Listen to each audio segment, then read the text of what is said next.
औज़ुबिल्लाहि मिनश्शैतानिर्रजीम बिस्मिल्लाहिर्रहमानिर्रहीम अस्सलामु अलैकुम वरहमतुल्लाहि वबरकातुहू। आज हम अमराज़ मैदा पर बात करेंगे और अमराज़ मैदा की 3 किस्में हम आपको बताएंगे, उनके असबाब, इनकी अलामात और हर किस्म के लिए एक बेहतरीन होम रेमेडी भी बताएंगे ताकि आप घर पर भी इनको तैयार करके अमराज़ मैदा से निजात हासिल कर सकें। मेरा नाम हकीम लियाकत अली खिची है और मैं गवर्नमेंट तिबिया कॉलेज बहावलपुर से क्वालिफ़ाइड तबीब हूं और आप देख रहे हैं हमारा यूट्यूब चैनल हकीम लियाकत भाई। तो अपने टॉपिक की तरफ बढ़ने से पहले आपसे गुजारिश है कि अगर आपने हमारा ये चैनल सब्सक्राइब नहीं किया तो जल्दी से इसे सब्सक्राइब कर लें और साथ लगे घंटी के बटन को भी दबा दें ताकि तिब व सेहत के मौजू पर हर नई आने वाली वीडियो आपको सबसे पहले मिलती रहे। तो दोस्तों, मैदा एक मुरक्कब उज़्व है और इसमें 3 निज़ाम काम करते हैं। नंबर 1 नर्वस सिस्टम यानी आसाबी निज़ाम, नंबर 2 मस्कुलर सिस्टम यानी उज़लाती निज़ाम और नंबर 3 एपिथेलियल सिस्टम यानी गुद्दी निज़ाम, जिगर का निज़ाम। तो ये निज़ाम एक दूसरे के साथ ताउन करके मैदे के आफ़ाल को सरअंजाम देते हैं। इनमें से किसी एक निज़ाम की ख़राबी की सूरत में मैदे में अमराज़ पैदा हो जाते हैं। अब इसका इलाज उस निज़ाम की ख़राबी की तशख़ीस करके उसे दूर करना है, ना कि पूरे मैदे का इलाज करना है।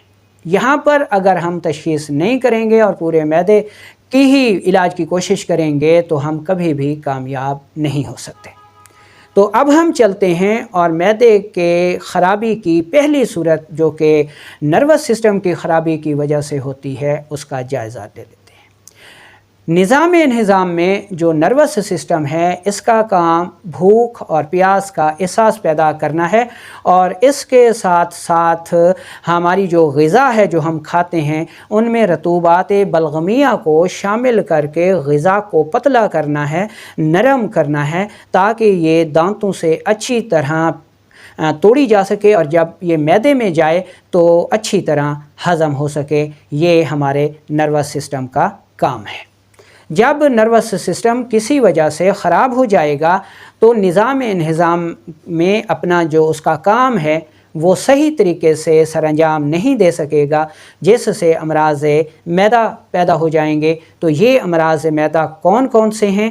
पहले नंबर पर भूख और प्यास का एहसास ना होना, दूसरे नंबर पर ग़िज़ा का हज़म ना होना और उस ना हज़म होने वाली ग़िज़ा से गलीज़ गैसेस का पैदा होना, उससे फिर डिकार आना, कब्ज़ हो जाना, काहली, सुस्ती, खून की कमी, डिप्रेशन, एंजाइटी और लो ब्लड प्रेशर शामिल हैं और इसमें पेशाब का ज़्यादा आना भी शामिल है। अब इसके लिए बेहतरीन होम रेमेडी कौन सी है? आप इन अलामात को पहचान करके बआसानी अपना इलाज घर पर कर सकते हैं। तो इसमें पहले नंबर पर आपने लेना है आंवला, दूसरे नंबर पर हलीला स्याह लेना है और तीसरे नंबर पर आपने ले लेनी है दारचीनी।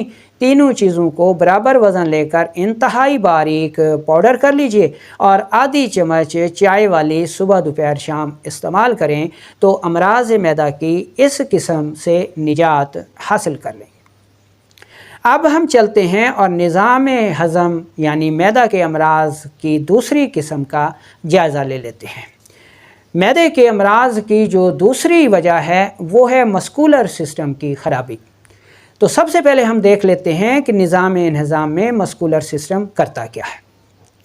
हमारा जो मैदा है इसमें सबसे ज़्यादा तादाद मसल्स की है, उज़लात की है और उनका काम आई हुई ग़िज़ा को इस तरह चक्की की तरह पीस देना है और उसको नरम कर देना है, एक किस्म का मालिदा बना देना है और उसके बाद जो उज़लात की रतूबत है यानी तेज़ाबी रतूबत उसको शामिल करके उस ग़िज़ा को मज़ीद जो है पतला करना है, मज़ीद नरम करना है ताकि ये आंतों में जाके खून बन सके।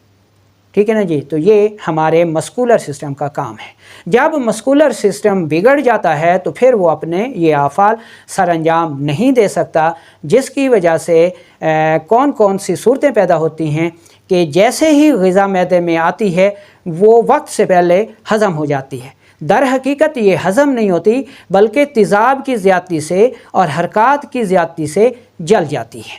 اب یہ جلی ہوئی غذا سالے خون نہیں بن سکتی، اس سے خون میں تیزابیت زیادہ پیدا ہوتی ہے، خون کا رنگ سیاہی مائل ہو جاتا ہے، خون گاڑھا ہو جاتا ہے، گیس پیدا ہوتی ہے، تیزابیت پیدا ہوتی ہے اور دل کی دھڑکن تیز ہو جاتی ہے، یورک ایسڈ بڑھ جاتا ہے، کولیسٹرول بڑھ جاتا ہے، فاسد مادوں کا اخراج کم ہو جاتا ہے۔ تو یہ جو نظام کے امراض ہیں یہ پیدا ہو جاتے ہیں۔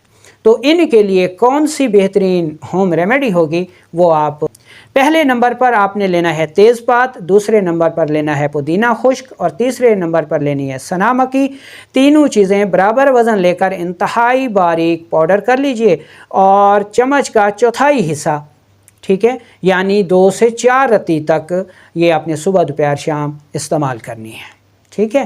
اگر اس ہوم ریمیڈی سے قبض نہ ٹوٹے، گیس ختم نہ ہو یا دوائی اثر نہ کر رہی ہو تو اس کی مقدار خوراک تھوڑی سی بڑھا لیں، اور اگر اس مقدار خوراک سے پخانے زیادہ آتے ہیں تو مقدار خوراک کم بھی کر سکتے ہیں، یہ آپ پر منحصر ہے۔ اچھا، اب ہم چلتے ہیں اور امراض معدہ کے تیسرے جز ایپیتھیلیل سسٹم کی خرابیوں کو دیکھ لیتے ہیں۔ اچھا، حالت صحت میں ایپیتھیلیل سسٹم کرتا کیا ہے؟ یعنی جب ہمارے غذائی ذخیرے میں صفرا شامل ہوتا ہے تو غذا مزید لطیف ہو جاتی ہے اور خون بننے کے قابل ہو جاتی ہے۔ اچھا، اس سے گیس اور قبض دور ہوتی رہتی ہے۔ اب اگر ہمارا یہ جو ایپیتھیلیل نظام ہے، غدی نظام ہے، یہ بگڑ جاتا ہے تو جسم میں کون کون سے امراض جو ہیں وہ پیدا ہو جاتے ہیں، ان کو لیتے ہیں کہ خون نہیں بنتا، ٹھیک ہے، اور جسم پیٹ میں مروڑ رہتا ہے، پیچس رہتی ہے، لیس دار پخانہ بعض دفعہ آتا ہے، پروٹین کا اخراج ہوتا ہے، ٹھیک ہے، بلڈ پریشر بڑھا رہتا ہے۔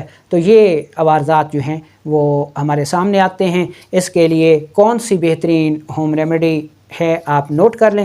پہلے نمبر پر آپ نے سونف لینا ہے، دوسرے نمبر پر آپ نے زیرہ سفید لینا ہے، تیسرے نمبر پر آپ نے چھوٹی الائچی لینی ہے، چوتھے نمبر پر آپ نے ملٹھی لینی ہے۔